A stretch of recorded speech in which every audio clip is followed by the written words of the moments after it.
বিদায় জিনিসটা আসলে বড় কঠিন। বিদায় দেওয়া এবং নেওয়া দুইটাই বড় কষ্টের। হ্যালো ভিউয়ার্স, আসসালামু আলাইকুম। কি অবস্থা, সবাই কেমন আছেন? আজকে একটি ভিডিও শেয়ার করব যেটি আসলে আমার খুবই একটা বেদনাদায়ক ভিডিও, কষ্টের ভিডিও। আজকে সেই দিন চলে আসছো বাবার বাড়ি থেকে বিদায় নেওয়ার দিন।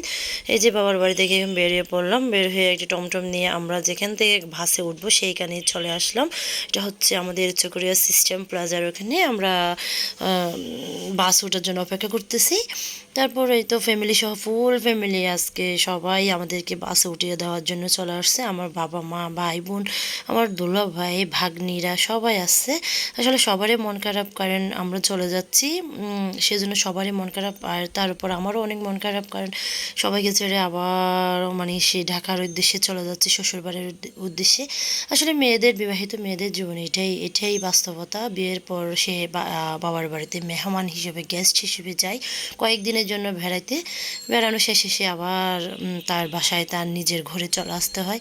তো আমি ওই যে এখন আমার বাসায়, আমার নিজের বাসায় চলে যাওয়ার জন্য বেরিয়ে বেরিয়ে পড়লাম। এই যে এখন বাসে উঠে পড়ছি আমরা। বাসে সবাই আমাদেরকে উঠিয়ে দিয়ে সবাই বাসায় চলে গিয়েছে, আর আমরাও চলে আসতেছি। আস্তে আস্তে আমাদের লোহাগাড়া 4 সিজনে বিরতি দিয়েছে, গাড়ি এখানে 20 মিনিট মতো বিরতি ছিল। তো আমরা এখানে একটু বসে দেখতেছিলাম, আসলে ভালো লাগতেছিল, এখানে অনেক লাইটিং ছিল।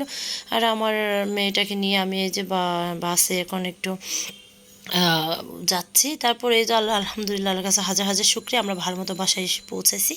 বাসায় এসে এই যে তারপরে বাবা মায়ের ভালোবাসা যত কিছু জিনিস দিয়েছে সবগুলো একটু বের করতেছি, বের করে সব ঠিকঠাক করে রাখবে খালা আসলে। আসলে আর কি আনছি না আনছি আপনাদেরকে ডিটেলস বলতেছি না। তারপরে এই হলো আমার শান্তির স্থান, আমার নিজের রুম। এটা আমার ঘরে, আমার বাসার এই স্থানটা আমার কাছে বেশ প্রিয়। আমার এখানে বসলে মনটা একদম জুড়িয়ে যায়। তারপর এসেই বাসায় আজমাইনের একটা দাওয়াত ছিল, আজমাইনের ফ্রেন্ডের জন্মদিন, ওর খুব বেস্ট ফ্রেন্ড বিবানের জন্মদিনে সে তো অবশ্যই থাকবে। তো এখন আমরা সবাই, আমি আর আজমাইন একটু ওর জন্মদিনে গেলাম। যতই যাই হোক, আসলে ওর বন্ধু বলে কথা, ওর ছোটোবেলাকার ভালো ফ্রেন্ড, সেজন্য আমরা না যেতে পারি নাই, জার্নি করে আসি। তারপরে গেলাম। আজকে ভিডিওটি এই পর্যন্ত। ভালো থাকবেন সবাই, দোয়া করবেন আমাদের জন্য। আশা করি সবার কাছে ভালো লাগবে ভিডিওটি। আল্লাহ হাফেজ, আসসালামু আলাইকুম।